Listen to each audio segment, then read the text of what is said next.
ನಮಸ್ಕಾರ ಫ್ರೆಂಡ್ಸ್, ಮಸ್ತ್ multi info ಜಡ್ಡಿಗೆ ಸ್ವಾಗತ ಸುಸ್ವಾಗತ ಫ್ರೆಂಡ್ಸ್. ನಮ್ಮಲ್ಲಿ ಒಂದು ಗಾದೆ ಮಾತೈತಿ ರೀ. ಏನೈತೆ ಅಂದ್ರೆ ರೀ, ಉಂಡು ಹೋದ ಕೊಂಡು ಹೋದ ಅಂತೇಳಿ ಒಂದು ಗಾದೆ ಮಾತೈತಿ ರೀ. ಈಗ ಈ ಕ್ರಿಕೆಟ್ ದುನಿಯಾದಾಗ ಅನ್ವಯಿಸೋದು ಒಂದೇ ಒಂದು ಟೀಮು, ಅದು ಯಾವಪ್ಪ ಅಂದ್ರೆ ಆಸ್ಟ್ರೇಲಿಯಾ ಟೀಮು. ಹೆಂಗೆ ಉಂಡು ಹೋದ ಕೊಂಡು ಹೋದ ನಿಮ್ಗೆ ಆಲ್ರೆಡಿ ಗೊತ್ತಿರೋಂಗೆ ಇತ್ತೀಚೆಗೆ ವಿಶ್ವಕಪ್ಪನ್ನು ಫೈನಲನ್ನು ಗೆದ್ಕೊಂಡು ಬಿಟ್ಟರು. ಸೊ ಅವಾಗ ಉಂಡು ಹೋದಂಗೆ ಆಯ್ತು. ಇನ್ನು ಕೊಂಡು ಹೋದ ಅಂದ್ರೆ ಲೆಕ್ಕದಾಗ ಹೇಳ್ಬೇಕಾದ್ರೆ ಇತ್ತೀಚೆಗೆ ನಡೆದಂಥ IPL 2024 ಕ್ವೆಶ್ಚನಲ್ಲಿ ಆಸ್ಟ್ರೇಲಿಯಾದ ಇಬ್ಬರು ಆಟಗಾರರು ಬರೋಬ್ಬರಿ 45 ಕೋಟಿ ರೂಪಾಯಿನ ದೋಚಿಬಿಟ್ಟಿದ್ದಾರೆ. ಸೊ ಇದ್ರ ಹಾಗೆ ನಾವು ಕೊಂಡು ಹೋದ್ರು ಅಂತ ಲೆಕ್ಕಂತ. ನಿಮ್ಗೆ ಆಲ್ರೆಡಿ ಗೊತ್ತಿರುವಂಗೆ ಮಿಚೆಲ್ ಸ್ಟಾರ್ಕ್ ಆಗಿರ್ಬೋದು, ಅದೇ ರೀತಿ ಮತ್ತು ಪ್ಯಾಟ್ ಕಮಿನ್ಸ್ ಆಗಿರ್ಬೋದು, ಇಬ್ಬರು ಕೂಡಿ 45 ಕೋಟಿ ಒಬ್ಬೊಬ್ಬ. ಒಂದು 45 ಕೋಟಿ ಅಂದ್ರೆ ಒಂದು ಸಣ್ಣ ಒಂದು 2 ಟೀಮ್ ಕಟ್ಬೋದು. 5 ಕೋಟಿ 20 ಲಕ್ಷ ರೂಪಾಯಿ ಚಲೋ ಒಂದು ಇದ್ದಟ್ರಾಗ ಒಂದು 2 ಟೀಮ್ ಕಟ್ಬೋದು ಅಂಥವರು. ಆ ರೀತಿ IPL 2024 ಕ್ವೆಶ್ಚನಲ್ಲಿ ನಡೆದುಬಿಟ್ಟಿದೆ. ಸೊ ಇದರ ಅರ್ಥ ಏನು, ಆಸ್ಟ್ರೇಲಿಯಾದವರು ಈ ಕಡೆ ವರ್ಲ್ಡ್ ಕಪ್ ಹೋದರು ಮತ್ತು ಐತಿ IPL ಇತಿಹಾಸದಲ್ಲಿ ಅತ್ಯಂತ ಹೆಚ್ಚು ವ್ಯಾಲ್ಯೂ ಬಂದಂಥ ಮಿಚೆಲ್ ಸ್ಟಾರ್ಕ್ ಅಂತೂ ನನಗೆ ಗೊತ್ತಿಲ್ಲ. ಅವಂತರೂ ಇತ್ತೀಚೆಗೆ 8 ವರ್ಷ ಆದ ನಾವು IPL ಆಡಿಲ್ಲ, ಬಟ್ 8 ವರ್ಷ ಆದ ಬಳಿಕ ನೋಡಿದ ನಾನು. ಸೊ ಆದ್ರೂ ನಮ್ಗೆ 24 ಕೋಟಿ ಸಮಥಿಂಗ್ ಅಂದರೆ ಅದು ಲೆಕ್ಕ ನಡೆಯಲ್ಲ. ಒಟ್ಟಾರೆ ಹೇಳ್ಬಿಟ್ಟು ಈ ಸಲ IPLನಲ್ಲಿ 2024ರಲ್ಲಿ ಅತ್ಯಂತ ಆಸ್ಟ್ರೇಲಿಯಾದ ಆಟಗಾರರು ಅತಿ ಹೆಚ್ಚು ಸಂಭಾವನೆ ಪಡೆದು ನಂಬರ್ 1 ಆಗಿಬಿಟ್ಟಿರು. ಅದರಲ್ಲಿ ಮಿಚೆಲ್ ಸ್ಟಾರ್ಕ್ ಅಂತರೂ, ಆಮೇಲೆ ಆಸ್ಟ್ರೇಲಿಯನ್ಗೆ ವರ್ಲ್ಡ್ ಕಪ್ ಗೆದ್ದಂಥ ಪ್ಯಾಟ್ ಕಮಿನ್ಸ್ ಕೂಡ 20 ಕೋಟಿ 50 ಲಕ್ಷ ಅಂದರೆ ಸುಮ್ಮನೆ ಮಾತನ್ರಿ. ಎಷ್ಟೋ ಮಂದಿ 20 ನಮ್ಮಲ್ಲಿ ಇಂಡಿಯಾದಲ್ಲಿ ಎಷ್ಟೋ ಚೆನ್ನಾಗಿರೋ ಬಾಲರ್ ಇದ್ದಾರೆ. 20 ಕೋಟಿ 2 ಕೋಟಿ ಇಷ್ಟರಲ್ಲೇ ಬರ್ತಾ ಇದ್ದಾರೆ. ಬಟ್ ಇವರಿಗೆ 20 ಕೋಟಿ ಪ್ಯಾಟ್ ಕಮಿನ್ಸ್ ಕೊಡೋದು ಮತ್ತು ಮಿಚೆಲ್ ಸ್ಟಾರ್ಕ್ಗೆ 24 ಕೋಟಿ ಕೊಡೋದು. ಅಕಸ್ಮಾತ್ ನಮ್ಮ ಕೊಹ್ಲಿ ಆಗಲಿ ರೋಹಿತ್ ಶರ್ಮಾ ಅವರು ಬೇರೆ ಟೀಮ್ಗೆ ಹೋಗ್ಬೇಕಂತ ಹೇಳಿ ಅನೌನ್ಸ್ ಮಾಡಿರ್ತೀನಿ. ಇವ್ರೇನು 50 100 ಕೋಟಿ ಬಳತಾರೆ, ಅಷ್ಟು ಚೆನ್ನಾಗಿರೋ ಪ್ಲೇಯರ್ಸ್ ಇವ್ರು ನೋಡಿ ಬರ್ಬೋದು. ಬಟ್ ಆಯಿತು, ನೋಡೋಣ. ಈಗ ಇದ್ರ ಮೇನ್ ಉದ್ದೇಶ ಯಾವುದಂದರೆ 2024 ಕ್ವೆಶ್ಚನಲ್ಲಿ ಏನೇನಾಯಿತು, ನಮ್ಮ RCB ಯಾವ ರೀತಿ ಪರ್ಚೇಸ್ ಮಾಡ್ತು ಫ್ರೆಂಡ್ಸ್ ನಿಮ್ಗೆ ಗೊತ್ತಿರಲಿ. ಯಾಕೋ ತುಂಬ ಬೇಜಾರಾಗಿದೆ. ಯಾಕಂದ್ರೆ ಈ ಸಲ ಕಪ್ ನಮ್ಮದೇ ಅಂತಿದ್ದೀವಿ, ಬಟ್ ಈ ಸಲ ಕಪ್ ನಮ್ಮದೇ ಅನ್ನೋದು ಕ್ವೆಶ್ಚನ್ ಮಾರ್ಕ್ ಮಾತು ಮೂಡ್ತಾಯಿದೆ. ಯಾಕಂದ್ರೆ ನಮ್ಮ ಇವು ಏನು ಆಯ್ಕೆ ಮಾಡೋದು ಮ್ಯಾನೇಜ್ಮೆಂಟ್ ಯಾವ ರೀತಿ ಇದೆ ಅಂದ್ರೆ, ಚಲೋ ಪ್ಲೇಯರ್ಸ್ ಬಿಟ್ಟು ಚಲೋ ಚಲೋ ಪ್ಲೇಯರ್ಸ್ ಬಿಟ್ಟು ಯಾವ ರೀತಿ ಅಂದ್ರೆ ಅದಕ್ಕಿಂತ ಕೆಳಮಟ್ಟದ ಪ್ಲೇಯರ್ಸ್ನ ಆಯ್ಕೆ ಮಾಡಿತ್ತು ಅಂದ್ರೆ ಇನ್ನು ಏನು ಮಾಡೋದು ಏನು ಹೇಳೋಕ್ಕೆ ಬರ್ತಾಯಿಲ್ಲ. ಅಷ್ಟು ಅಂತ ಒಂಥರ ಟೀಮ್ ಮ್ಯಾನೇಜ್ಮೆಂಟು ಅವ್ರು ಯಾಕೆ ರೀತಿ ಮಾಡ್ತಾ ಗೊತ್ತಿಲ್ಲ. ಯಾಕಂದ್ರೆ ಅಟ್ಲೀಸ್ಟು ಆಡೋರಿಗೆ ಗೊತ್ತಾಗುತ್ತೆ. ಆಡೋರಿಗೆ ಗೊತ್ತಿರಲ್ಲ. ಕೆಲವು ನಾವು ಕೂತು ನೋಡ್ತಾರೆ, ನಾವು RCB ಅಭಿಮಾನಿಗಳು ಅಂತಾರೆ, ನಾವು ಎಷ್ಟೋ ಜನ ಇದ್ದೀವಿ. ಅವ್ರಿಗೆ ಗೊತ್ತಾಗುತ್ತೆ ಯಾರನ್ನ ತೋರ್ಬೇಕು ಏನು ಮಾಡ್ತಾರೆ. ಎಷ್ಟೋ ಮಂದಿ ಇದ್ರಿ ಕೇವಲ 5 ಕೋಟಿ 2 ಕೋಟಿನಲ್ಲಿ ತುಂಬ ಉತ್ತಮವಾದ ಬೌಲರ್ ಇದ್ದರು. ಅದ್ರೊಳಗೆ ಎಸ್ಪೆಷಲಿ ನೀವು ಇದು ಜೋಸೆಫ್ ಅವ್ರನ್ನ ತೊಗೊಂಡ್ರು, ವೆಸ್ಟ್ ಇಂಡೀಸ್ ಆಟಗಾರನ. ಅವ್ರು ಏನು ನನಗೆ ಗೊತ್ತಿಲ್ಲ 11.5 ಕೋಟಿ ರೂಪಾಯಿ ಕೊಟ್ಟು ತೊಗೊಂಡ್ರು ಅಂದ್ರೆ ಅವರಲ್ಲಿ ಏನೋ ಹಿಂದಿನ IPL ಒಂದ್ಸರಿ 6 ವಿಕೆಟ್ ಒಗೆದ್ಬಿಟ್ಟಿದ್ರು ಅವರು. 6 ವಿಕೆಟ್ ಆ ರೀತಿ ಆದ ಬಳಿಕ ಅವರು IPLನಲ್ಲಿ ಗೆಲ್ಲುವಂಥ ಏನೂ ಸಾಧನೆ ಮಾಡಿಲ್ಲ. ಬಟ್ ಇವಾಗ ಅವರಿಗೆ 11.5 ಕೋಟಿ ಕೊಡುವಂಥದ್ದು ಏನು ಪ್ರಸಂಗ ಇನ್ನು ಎಸ್ದ ಅಂತ ನಿಮ್ಗೆ ಆಲ್ರೆಡಿ ಗೊತ್ತಿರುವಂಗೆ ರಿಂಕು ಸಿಂಗ್ ಪ್ರಸಿದ್ಧ ಆಗಿದ್ದು ಅವ್ರದಿಂದ. ಯಾಕಂದ್ರೆ ಲಾಸ್ಟ್ IPLನಾಗ 5 6 ಹೊಡೆದ ವೀಟ್ ಮಾಡಿದ್ದು. ಅದು ಏನು SDL ಬೌಲಿಂಗ್ನಲ್ಲೇ ಈ ರೀತಿ ಮಾಡಿದ್ದು. ಬಟ್ ಆ ಟೈಮ್ನಲ್ಲಿ ಅವರು SDL ಅವರ ಕರಿಯರ್ಸ್ ಇನ್ನಿಂಗ್ಸ್ ಎಂಡ್ ಆಕೈತೆ ಅಂತ ಮಾಡಿದರು. ಬಟ್ ಇವಾಗ ಅವ್ರು ನೋಡ್ರಿ ಅತ್ಯಂತ 2ನೇ ಬೆಲೆ 5 ಕೋಟಿ ರೂಪಾಯಿ ಕೊಟ್ಟು ಪರ್ಚೇಸ್ ಮಾಡಿದ್ದಾರೆ. ಅದನ್ನ ಯಾರು ಬ್ಯಾಡ ಅಂತೇಳಿ ಬಿಟ್ಟವ್ರು ನೀವು ಪರ್ಚೇಸ್ ಮಾಡ್ತಾರೆ. ಅದೇ ಏನೋ ಗೊತ್ತಾಗ್ತಾಯಿಲ್ಲ. ಯಾಕಂದರೆ ನಮ್ಮಲ್ಲಿದ್ರೆ ಎಂಥ ಚಂದ್ರ ಇದ್ದರು, ಹಸರಂಗ ಇದ್ದರು, ಆಮೇಲೆ ಹರ್ಷಲ್ ಪಟೇಲ್ ಇದ್ದರು. ಸೊ ಅವ್ರನ್ನ ಬಿಟ್ಟು ಇವ್ರನ್ನ ತೊಗೊಂಡು ಅದೇನು ಗೊತ್ತಾಗ್ತಾಯಿಲ್ಲ. ಸೊ ನೋಡೋಣ. ಆದರೂ ನಮ್ಗೆ ಆಗೈತಿ RCB ಮೇಲೆ ತುಂಬಾ ಪ್ರೀತಿ ಐತಿ, ಇಷ್ಟ ಐತಿ.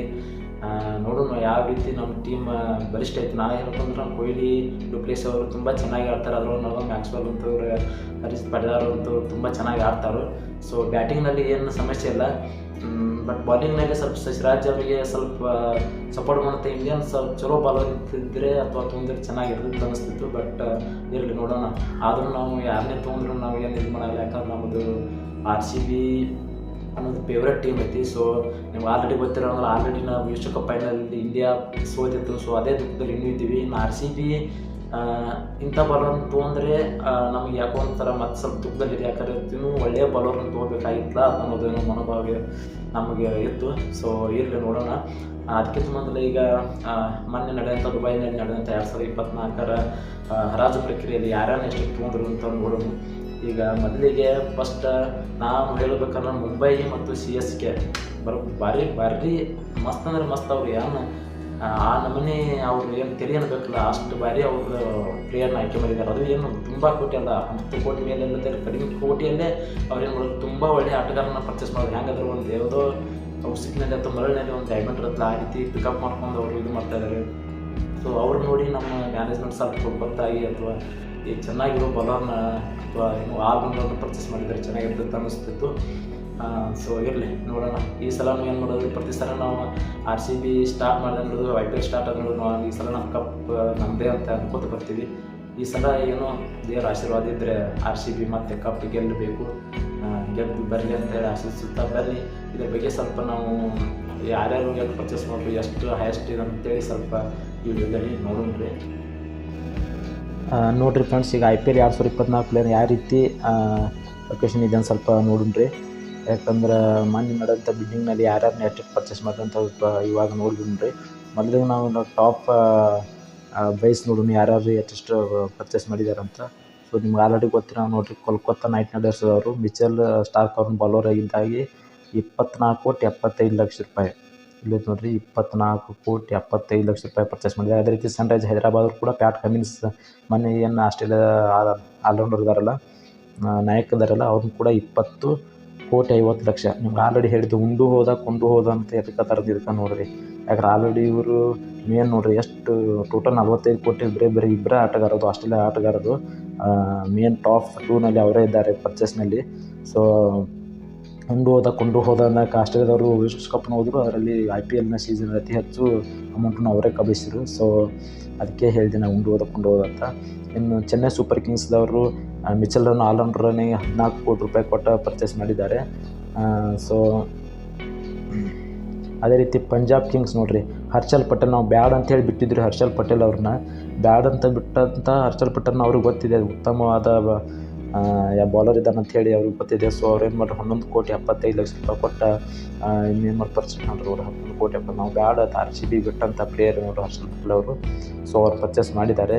ಇನ್ನು ರಾಯಲ್ ಚಾಲೆಂಜರ್ಸ್ ಬೆಂಗಳೂರು ಬಂದರೆ ಅದೇ ನಮಗೆ ನೋಡಿರಿ, ಅಲ್ಜರಿ ಜೋಸಫ್ ಅವ್ರನ್ನ ನಮಗೆ ಇದೇ ಯಾಕೋ ಬೇಡ ಅನ್ಸೋದು. ಯಾಕೆ 11.5 ಕೋಟಿ ಕೊಡುವಂಥ ಬೌಲರ್ ಇವ್ರು ಇದ್ದಾರಾ ಅನ್ನೋದು ಒಂದು ಸಂಶಯ ಬರ್ತಾ ಇದೆ. ಯಾಕಂದ್ರೆ ಇದಕ್ಕಿಂತ 11.5 ಕೋಟಿ ಕೊಟ್ಟಂಥ 10 ಕೋಟಿ 11 ಕೋಟಿಯಲ್ಲಿ ತುಂಬ ಚೆನ್ನಾಗಿರೋ ಬೌಲರ್ ಸಿಗ್ತಿದ್ರು ಅಂತ ನನ್ನ ಅಭಿಪ್ರಾಯ. ಸೊ ನೋಡೋಣ, ಈಗ ಏನು ಪರ್ಚೇಸ್ ಮಾಡಿದ್ದಾರೆ, ಈ IPLನಲ್ಲಿ ಯಾವ ರೀತಿ ಅವರು ಪರ್ಫಾರ್ಮೆನ್ಸ್ ಕೊಡ್ತಾರನ್ನೋ ಅದ್ರ ಮೇಲೆ ಗೊತ್ತಾಗುತ್ತೆ. ಇನ್ನು ಗುಜರಾತ್ ಟೈಟನ್ಸ್ ಅವರು ಜಾನ್ಸನ್ ಅವ್ರನ್ನ 10 ಕೋಟಿ ರೂಪಾಯಿ ಕೊಟ್ಟು ಪರ್ಚೇಸ್ ಮಾಡಿದ್ದಾರೆ. ಅದೇ ಚೆನ್ನೈ ಸೂಪರ್ ಕಿಂಗ್ ಸಮೀರ್ ರಿಜ್ವಿ ಅವರು 8,40,00,000 ಕೊಟ್ಟು ತೊಗೊಂಡಿದ್ದಾರೆ. ಸೊ ಇನ್ನು ಪಂಜಾಬ್ ಕಿಂಗ್ಸ್ದವರು ಹರೋಸ ಅವ್ರನ್ನ 8 ಕೋಟಿ ರೂಪಾಯಿ ಕೊಟ್ಟು. ಆದರೆ ಗುಜರಾತ್ ಟೈಟನ್ಸ್ ಶಾರುಖ್ ಖಾನ್ ಆಲ್ರೌಂಡರ್ 7,40,00,000 ನೋಡಿರಿ. ಶಾರುಖ್ ಖಾನ್ ಆಲ್ರೌಂಡರ್ ತೊಗೋಬೇಕು. ಯಾಕೆ ಶಾರುಖ್ ಖಾನ್ ಇತ್ತೀಚೆಗೆ ತುಂಬ ಚೆನ್ನಾಗಿರೋ ಪರ್ಫಾರ್ಮೆನ್ಸ್ ತೋರಿಸ್ತಾ ಇದ್ದಾರೆ. ಸೊ ಇವ್ರನ್ನ ತೊಗೊಂಡ್ರೆ ಚೆನ್ನಾಗಿರ್ತೈತೆ ಅನಿಸ್ತೈತೆ. ಆಮೇಲೆ ರಾಜಸ್ಥಾನ ರೋಹಿತ್ ಪವಾರ್ ಅವ್ರನ್ನ 7,40,00,000 ಕೊಟ್ಟು ತೊಗೊಂಡಿದ್ದಾರೆ. ಸೊ ನಿಮಗೆ ಇಷ್ಟು ನೋಡಿರಿ. ಇದನ್ನ ಸೋಡ್ ಪ್ಲೇಯರ್ ಯಾರ್ಯಾರು ಸ್ವಲ್ಪ ನೋಡಿರಿ ಯಾವ ರೀತಿ ಇದ್ದಾರೆ. ಅವ್ರು ಚೆನ್ನೈ ಸೂಪರ್ ಕಿಂಗ್ದವ್ರನ್ನ ತೊಗೊಂಡ್ರೆ ಮಿಚೆಲ್ ಅವ್ರನ್ನ ತೊಗೊಂಡ್ರೆ 15 ಕೋಟಿ, ರಿಜ್ವಿ ಅವ್ರನ್ನ ತೊಗೊಂಡ್ರೆ 8,40,00,000. ಶಾರ್ದುಲ್ ಠಾಕೂರ್ ಅವ್ರು ಇಂಡಿಯನ್ ಆಲ್ರೌಂಡರ್ 4 ಕೋಟಿ ರೂಪಾಯಿ ಕೊಟ್ಟು ತೊಗೊಂಡಿದ್ದಾರೆ. ಸೊ ಈ ಶಾರ್ದುಲ್ ಠಾಕೂರ್ ಇವ್ರು ಏನು ಕಾಣಲಿಲ್ಲ ಅನ್ನಿಸ್ತೈತೆ ರೀ ನನಗೆ. ಯಾಕಂದ್ರೆ RCB ತುಂಬ ಚೆನ್ನಾಗಿ ಆಲ್ರೌಂಡ್ರಿ. ಅವಾಗ ನೋಡ್ಬೇಕು, ಅವರು ಬೌಲಿಂಗ್ ಚೆನ್ನಾಗಿರ್ತಾವೆ, ಒಳಗೊಮ್ಮೆ ಲಾಸ್ಟ್ ಓವರದ್ದು ತುಂಬ ಚೆನ್ನಾಗಿ ಹೊಡಿತಿದ್ರು. ಬಟ್ ನೋಡ್ಬೇಕು ಇನ್ನೇನು ಮಾಡೋಕ್ಕಾಗಲ್ಲ. ಸೊ ಇನ್ನು ಮುಸ್ಫಿರ್ ರೆಹಮಾನ್ ಅವರು ಮತ್ತು ಅವರು 2 ಕೋಟಿ ಮೂಲ ಬೆಲೆ ತೊಗೊಂಡಿದ್ದಾರೆ.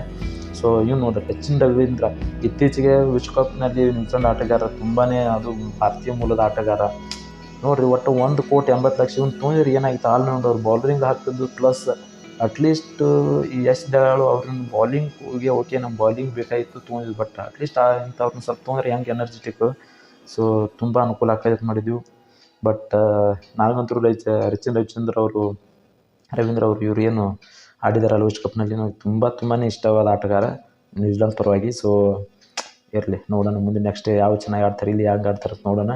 ಇನ್ನು ಡೆಲ್ಲಿ ಕ್ಯಾಪಿಟಲ್ ನೋಡಬೇಕಾದ್ರೆ ಕುಶಾಗ್ರಹ ಅಂದರೆ ಕುಮಾರ್ ಕುಶಾಗ್ರಹನ 7,20,00,000 ತೊಗೊಂಡಿದ್ದಾರೆ. ಆಮೇಲೆ ರಿಚರ್ಡ್ಸನ್ ಅನ್ನೋರನ್ನ 5 ಕೋಟಿ ರೂಪಾಯಿ, ಹ್ಯಾರಿ ಬ್ರೂಕ್ 4 ಕೋಟಿ ರೂಪಾಯಿ, ಆಮೇಲೆ ಸುಮಿತ್ ಕುಮಾರ್ 1 ಕೋಟಿ, ಆಮೇಲೆ ಶಾಯ್ ಹೋಪ್ 75 ಲಕ್ಷ, ಆಮೇಲೆ ಸ್ಟಬ್ಸನ್ 50 ಲಕ್ಷ ರೂಪಾಯಿ ಅಂತ, ರಿಕ್ಕಿ ಬುಯಿ ಅವ್ರನ್ನ 20 ಲಕ್ಷ ರೂಪಾಯಿ, ಆಮೇಲೆ ಚಿಕಾರ್ 20 ಲಕ್ಷ ಮೂಲ ಬೆಲೆ, ಮತ್ತು ದಾರ್ ಅವರು 20 ಲಕ್ಷ 3 ಲಕ್ಷ ತೊಗೊಂಡಿದ್ದಾರೆ.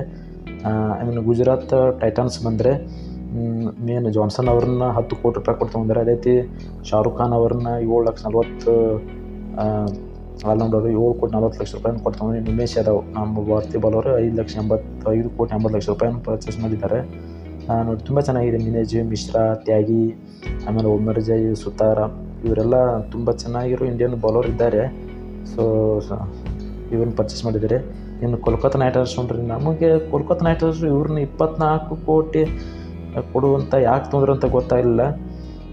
ಯಾಕಂದರೆ ಇತ್ತೀಚೆಗೆ ಅವ್ರು IPL ಆಡಿದ ಅನುಭವ ಇಲ್ಲ. ಯಾಕಂದರೆ 8 ವರ್ಷಗಾನ ಅವರು ಹೊಳಿ ಬಂದಿದ್ದಾರೆ ನಿಚರ್ ಚಾರ್ಕ್ ಅವರು. ಬಟ್ 24 ಕೋಟಿ ರೂಪಾಯಿ ಕೊಟ್ಟಿದ್ದಾರೆ ಅಂದರೆ ನಮಗೆ ಬರೋಬ್ಬರಿ ಒಂದು 25 ಲಕ್ಷ ಕೋಟಿ 25 ಕೋಟಿ ಇದ್ದಂಗೆ ಆಗ್ತದೆ. 25 ಲಕ್ಷ ರೂಪಾಯಿ 20 ಕೋಟಿ ರೂಪಾಯಿನ ಆಗ್ತದೆ. 25 ಕೋಟಿ ರೂಪಾಯಿ ನೋಡೋಣ. ಆಮೇಲೆ ಏನು ಮಾಡೋದು, ಕೇವಲ ಏನು ಮಾಡಿದ್ದಾರೆ ನೋಡಿ, 2 ಕೋಟಿ 1 ಕೋಟಿ 50 ಲಕ್ಷ, ಆಮೇಲೆ 1 ಕೋಟಿ 50 ಲಕ್ಷ ಮನೀಶ್ ಪಾಂಡೆ. ಇನ್ನು ಮನೀಶ್ ಪಾಂಡೆ ಪಾಪ ನಮ್ಮ ಕರ್ನಾಟಕದ ಆಟಗಾರ. ಫಸ್ಟ್ನೇ ರೌಂಡ್ನಲ್ಲಿ ಅವ್ರ ಪಾಪ ಸೇಲ್ ಆಗಿದ್ದಿಲ್ಲ, ಬಟ್ 2ನೇ ರೌಂಡ್ ಸೇಲ್ ಆಗಿ ಇವ್ರಿಗೆ ತೊಗೊಂಡಿದ್ರು. ಸೊ ಇರಲಿ, ಚೆನ್ನಾಗಿರೋ ಬ್ಯಾಟ್ಸ್ಮನ್ನು 50 ಲಕ್ಷ ಮೂಲ ಬೆಲೆಗೆ ತೊಗೊಂಡಿದ್ದಾರೆ. ಸೊ ಚೆನ್ನಾಗಿರುತ್ತೆ. ಹಂಗೇನು ಲಕ್ನೋ ಸೂಪರ್ ಜೈಂಟ್ಸ್ ಅಂತೂ ನಿಮ್ಗೆ ಗೊತ್ತಂದರೆ ಶಿವಮಯ್ಯ ಅವರು ಇಂಡಿಯನ್ ಬಾಲರ್ ನೋಡ್ರಿ, 6 ಕೋಟಿ 40 ತುಂಬ ಚೆನ್ನಾಗಿರೋ ಬಾಲರ್ ಶಿವಮಯ್ಯ. ಇವರು ಯಾಕೆ ಕಾಣಿಸಿಲ್ಲ, ಎಷ್ಟು ದಾಳಿಗೆ 5 ಕೋಟಿ ಕೊಡೋಕಿದ್ದು ಇವ್ರಿಗೆ ಒಂದು ಸ್ವಲ್ಪ ಚೆನ್ನಾಗಿ ಇನ್ನೊಂದು 1 ಲಕ್ಷ 1 ಕೋಟಿ 40 ಕೊಟ್ಟಿದ್ದಾರೆ. ಶಿವಮಯ್ಯನೂ ಬರ್ತಿಲ್ಲ, ಹಂಗೆ ಅದೇ ಗೊತ್ತಾಗ್ತಲ್ಲ ನಮಗೆ. ಇರಲಿ. ಆಮೇಲೆ ಸಿದ್ಧಾರ್ಥ ಅವರು ಇಂಡಿಯನ್ ಬೌಲರು 2 ಕೋಟಿ 40 ಲಕ್ಷ ರೂಪಾಯಿ. ಆಮೇಲೆ ವಿಲೆ 2 ಕೋಟಿ. ಆಮೇಲೆ ಟರ್ನರು, ಕುಲ್ಕರ್ಣಿ ಅಶೋಕರನ್ನು ಮೂಲ ಬೆಲೆಗೆ ಎಲ್ಲ ತೊಗೊಂಡ್ಬಿಟ್ಟಿದ್ದಾರೆ. ಸೊ ಇನ್ನು ಮುಂಬೈ ಇಂಡಿಯನ್ಸ್ ನೋಡ್ರಿ, ಅಗದಿ ಯಾವ ರೀತಿ ಅವ್ರು ಆಯ್ಕೆ ಮಾಡಿರ್ತಾರೆ. ಇದು ಗೆರಾಲ್ಡ್ ಕಾಟೇಜ್ ಅವ್ರು ನೋಡ್ಬೇಕು ರೀ, ತುಂಬ ಚೆನ್ನಾಗಿರುವಂಥ ಆಲ್ರೌಂಡರ್ ರೀ. ಅದು ಎಕ್ಸ್ಪೆಷಲಿ ಸೌತ್ ಆಫ್ರಿಕಾದ ಚೆನ್ನಾಗಿ ಆಡಿರ್ತಾನೆ. ಈಗಲ್ಲ ತುಂಬ ಚೆನ್ನಾಗಿ ಆಡ್ತಾ ಇದ್ದಾರೆ. ಅವ್ರು ನೋಡಿ ಕೇವಲ 5 ಕೋಟಿ ರೂಪಾಯಿ ಕೊಟ್ಟು. ಅದಕ್ಕೆ ಹೇಳಿ ಮುಂಬೈ ಟೀಮ್ ಅಂದರೆ ಅವರು ಪಿಕಪ್ ಮಾಡ್ಕೋತಾರಲ್ಲ, ಆಲ್ರೆಡಿ ಹೇಳಿದ ರತ್ನದಲ್ಲಿರುವಂಥ ಮೊದಲೇ ರತ್ನಗಳನ್ನು ಹುಡ್ಕೊಂಡು ಹಾಕ್ದಂಗೆ ಅದೇ ರೀತಿ. ಆಮೇಲೆ ಮೋಹನ್ ತುಷಾರ್ ಅವ್ರು 4 ಕೋಟಿ 80 ಅಂತಾರೆ. ದಿಶಾನ್ ಮಧುಶಂಕ ಇವರು ತುಂಬ ಚೆನ್ನಾಗಿ 4 ಕೋಟಿ 60,000 ರೂಪಾಯಿ ಇದೆ. ಶ್ರೇಯಸ್ ಗೋಪಾಲ್ ನೋಡ್ರಿ, ಶ್ರೇಯಸ್ ಗೋಪಾಲ್ ನಮ್ಮ ಬೌಲರು. ಸೊ 20 ಲಕ್ಷ ಮೂಲಿಗರಿಗೆ ಇವರು ತೊಗೊಂಡಿದ್ದಾರೆ. ಸೊ ಇದನ್ನು ನೋಡ್ತಾ ಇದ್ದಾರೆ ನಮ್ಗೆ RCB ಅವ್ರು ಯಾಕೆ ಈ ರೀತಿ ಮಾಡಲ್ಲ ಅಂತ ಅನಿಸ್ಬಿಡುತ್ತಾರೆ. ಸೊ ಆಲ್ರೆಡಿ ನಾವು ಹರ್ಷಲ್ ಪಟೇಲ್ ನೋಡ್ರಿ, ನಿಮ್ಗೆ ಹೇಳಿದಂಗೆ 11 ಕೋಟಿ 75 ಲಕ್ಷ ರೂಪಾಯಿ ನಮ್ಮ RCB ಬಿಟ್ಟಂಥದ್ದು. ಆಮೇಲೆ ರೋಸ ಅವ್ರನ್ನ 8 ಕೋಟಿಗೆ ತೊಗೊಂಡಿದ್ದಾರೆ. ಅದೇ ರೀತಿ ಕ್ರಿಸ್ ವೋಕ್ಸನ್ ಅವ್ರು 4 ಕೋಟಿ 20 ಲಕ್ಷ ರೂಪಾಯಿಗೇನು ಪರ್ಚೇಸ್ ಮಾಡಿದ್ದಾರೆ. ಸೊ ಎಲ್ಲ ಇವರು ತ್ಯಾಗರಾಜನ್ನ, ಶರ್ಮಾ, ಚೌಧರಿ ಇವರು ಚೆನ್ನಾಗಿರೋ ಬ್ಯಾಟ್ಸ್ಮನ್ ಪರ್ಚೇಸ್ ಮಾಡಿದ್ದಾರೆ. ಸೊ ಮೇನ್ ಟಾಪ್ 11ನಲ್ಲಿ ಯಾರು ಬರ್ತಾರೆ ಅಂತ ಅವಾಗಿನ IPL ಸ್ಟಾರ್ಟ್ ಆಗೋಣ ಗೊತ್ತಾಗುತ್ತಾರೆ ಯಾರನ್ನು ಪರ್ಚೇಸ್ ಮಾಡ್ತೀನಿ. ರಾಜಸ್ಥಾನ್ ರಾಯಲ್ಸ್ ಅವ್ರು ನೋಡ್ಬೇಕಾದ್ರೆ ರೋಹನ್ ಪವಾಲ್ ಅವ್ರನ್ನ 7 ಕೋಟಿ 40 ಲಕ್ಷ, ಶುಭಮ್ ದುಬೆ ಅವ್ರನ್ನ 5 ಕೋಟಿ 80 ಲಕ್ಷ ರೂಪಾಯಿ, ಆಮೇಲೆ ಬರ್ಗರ್ ಅವ್ರನ್ನ 50 ಲಕ್ಷ ಅದೇ ರೀತಿ ಪರ್ಚೇಸ್ ಮಾಡ್ತಾ ಇದ್ದಾರೆ. ಇನ್ನು ಬರ್ರಿ, ಮೇನ್ ಇರೋದು ರಾಯಲ್ ಚಾಲೆಂಜರ್ಸ್ ಬೆಂಗಳೂರು ನೋಡಿರಿ ಫ್ರೆಂಡ್ಸ. ಆಲ್ರೆಡಿ ಜೋಶಪ್ಪ ಅವರು 11 ಕೋಟಿ 50 ಲಕ್ಷ ರೂಪಾಯಿ ಕೊಟ್ಟು ತೊಗೊಂಡ್ರೆ ನೋಡಿ. ಇವ್ರು ಚೆನ್ನಾಗಿ ಆಡಿದರೆ ಚಲೋ, ಬಟ್ ಆಡಲಿಲ್ಲ ಮತ್ತೆ ನಮಗೂ ಬೇಜಾರಾಗುತ್ತೆ. ಈ ಸಲ ಕಪ್ ನಮ್ಮದೇ ಅಂತಿದ್ದೀವಿ, ಬಟ್ ನೋಡು ನನ್ನ ದೇವ್ರ ಆಶೀರ್ವಾದ ಇದ್ದರೆ ವಿನ್ ಆಗೋಣ. ಇನ್ನು ಯಶ್ ದೇವಲ್ 5 ಕೋಟಿ ಯಶ್ ದೇವಲ್ ಕೊಡಬೇಕು ಬೇಡ ಅಂತ ನಮಗಂತೂ ಗೊತ್ತಿಲ್ಲ. ಬಟ್ ನನಗನ್ನಿಸ್ತೈತೆ ಅವ್ರು ಎಲಿಜಿಬಲ್ ಅಷ್ಟಿಲ್ಲ ಅಂತ ಅನಿಸುತ್ತೆ. ಬಟ್ ಯಾಕೆ ತೊಂದರೆ ನಮಗೆ ಗೊತ್ತಾಗಲಿಲ್ಲ. ಸೊ ಆಮೇಲೆ ಕೆಳಗಡೆ ಫರ್ಗ್ಯೂಸನ್ನು ಓಕೆ ಪರವಾಗಿಲ್ಲ 2 ಕೋಟಿ. ಆಮೇಲೆ ಟಾಮ್ ಕರನ್ ಅವರು ಪರವಾಗಿಲ್ಲ 1 ಕೋಟಿ 50 ಲಕ್ಷ ಚೆನ್ನಾಗಿದೆ. ಆಮೇಲೆ ಸ್ವಪ್ನಿಲ್ ಸಿಂಗ್, ಚವಾನ್ ಅವ್ರಿಗೆ 20 ಲಕ್ಷ ಮೂಲ ಬೆಲೆಯನ್ನು ತೊಗೊಂಡಿದ್ದಾರೆ. ಬಟ್ ನಾನು ಮೇನ್ ಇವರು ಯಶ್ ದೇವಲ್ ಮತ್ತು ಜೋಶಪ್ಪ ಅವ್ರನ್ನ ಪರ್ಚೇಸ್ ಮಾಡಿದ್ದು ಸ್ವಲ್ಪ ಯಾಕೋ RCB ಅಭಿಮಾನಿಗಳು ಇರ್ತಾರೆ ಅವ್ರಿಗೆಲ್ಲ ಸ್ವಲ್ಪ ಬೇಜಾರಾಗಿದೆ ಅಂತ ನನಗೆ ಅನಿಸುತ್ತೆ. ಸೊ ಇನ್ನು ಸನ್ರೈಸ್ ಹೈದರಾಬಾದ್ ನೋಡಿ ಪ್ಯಾಟ್ ಕಮಿನ್ಸ್ ಇವರು ಆಸ್ಟ್ರೇಲಿಯಾ ಕ್ಯಾಪ್ಟನ್ 20 ಕೋಟಿ ರೂಪಾಯಿ 50 ಲಕ್ಷ ರೂಪಾಯಿ ಇದು ಮಾಡಿಬಿಟ್ಟಿದ್ದಾರೆ. ಅದೇ ರೀತಿ ಉಳ್ಕೆದು ಹೆಡ್ಡು 6 ಕೋಟಿ 80, ಉಳಿದು ಕಟ್ಟಂತರು 1 ಕೋಟಿ 60.